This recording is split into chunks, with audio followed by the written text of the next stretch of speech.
Hey, it's Matt Smith again. I am here with our only returning guest ever, Joe Sample, and I know you're going to be excited to hear what Joe has to say today. We're bringing him back after about a month and a half, maybe a little bit longer. We've all seen Joe out there working at going to the small businesses, the restaurants in the area, and we wanted to pick his brain again because it was so well received and find out what Joe has to say. So Joe, what are you seeing out there?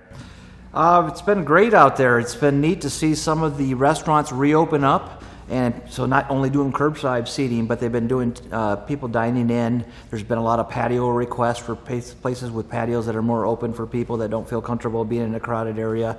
But most of the restaurants out there have been open and like doing the social distancing, splitting up tables. So it's been nice to see that and people get back into the restaurants while still doing the carry-out and curbside delivery. Good. I guess the big question, how's the support staff? How's the wait staff doing right now amongst this? I mean, it's a higher stress position. What are you seeing?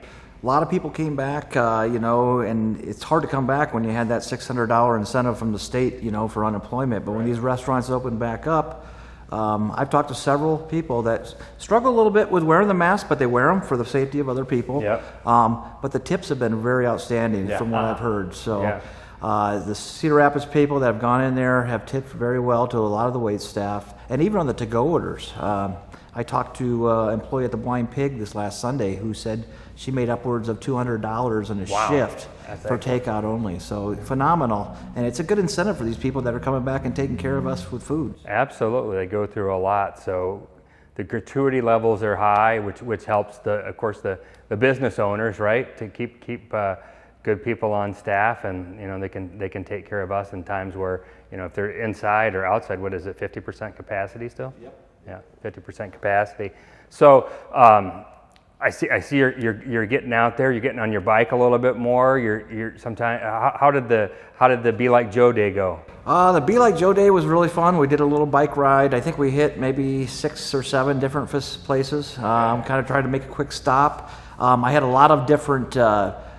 Local establishments give me like freebies to hand out during the day. So like La Catina gave out free drink cards or small queso if you don't like drinks. Small margaritas. I had the popcorn shop here. They gave out free ice cream cones, which was a big hit for the kids I ran into. Famous, yes, almost famous popcorn. So that was a big hit because even when you're bike riding and going to these bar restaurants and stuff, there's a lot of kids out there too. So I must have handed out probably 20 free ice cream cones. Which was pretty cool. But there was a lot of different. Jonesy's gave out some free tenderloins. Oscar's gave out some of their great cinnamon rolls. So we were able to hand out a lot of free goodies and make it a fun day for everyone. For sure. And that creates more, being like Joe, right. Going out there, they go get their free ice cream cone, they might buy a bag of popcorn or whatever else. So it's a win for both people. Yeah.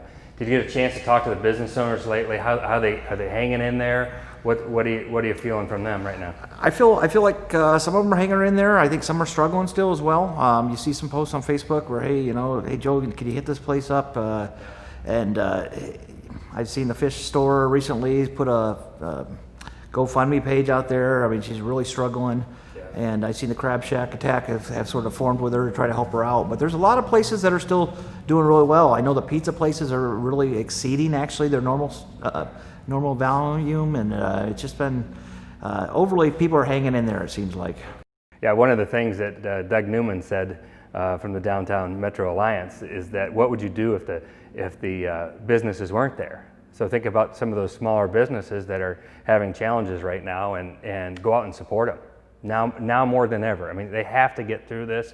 I know we're going to get through the other side yet, but they definitely need the people coming, the consumers, and coming and shop local. Steve Schreiber talked about shopping local. It's easy to press a couple buttons on your phone and get something delivered, but if you can shop local, that would be really good. That's exactly right. And I eat at a lot of food places. I think I have over probably 115 to date. But there's also been a lot of local establishments like the Iowa Magic Shop, different other shops in there that are selling stuff.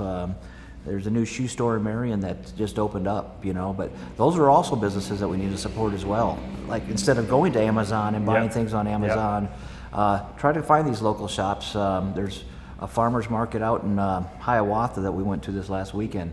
good social distancing. There's another way to help some local farmers and Yep. in markets like that. So. Absolutely, and the video I saw of it, the produce looked awesome. You know, we need to get out there and support the farmer and people at farmers market too. Anything else you're seeing out there that you'd like everybody to know? Anything else you can, you know, you've been out there a long time and you're visiting a lot of people, and I know they really appreciate that, as we do. Yeah, I think we need to just keep doing what we're doing. I think Cedar Rapids just needs to bear down. Right now you're seeing a lot of people go back to closing down shops, so they're going to be doing more takeout and everything. So, you know, if they're going to that, try to take out from those local places again. That stinks for them because they have employees came in that started working. Now what happens to those employees? So, you know, so just think of that and think of them during this time and just keep going out there and supporting them. I mean, right now we're not through this thing yet. There's a lot left, and to keep these restaurants around, you know, for next year, we do need to keep out there and stay local and spend your money locally. Absolutely. Well, thanks again, Joe. We love it. You're on the front lines. You're the front lines reporter, so to speak, and we appreciate you getting out there and telling us what's going on.